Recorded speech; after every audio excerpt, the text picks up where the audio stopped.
I would love to hear your origin story as an electronic superhero. Um, Well, you see, as a child, I fell into a vat of acid and Wow, TO-074s, and here we are. here we are.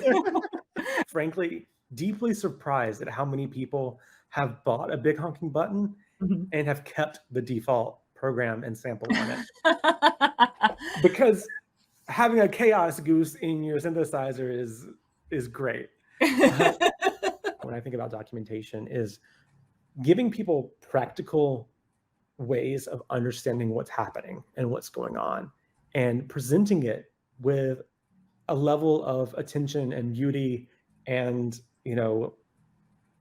a little bit of flair. Even in just the embedded software world, I've learned God. so much from just reading other people's code on GitHub and seeing how they did a thing. And then I'm like, oh, okay, now I have a framework for implementing this myself and have some ideas about how to go about doing that. Being able to do this so quickly, to be able to iterate so fast on this sort of, the graphics of everything and to Yeah. maintain, mechanical compatibility is just huge.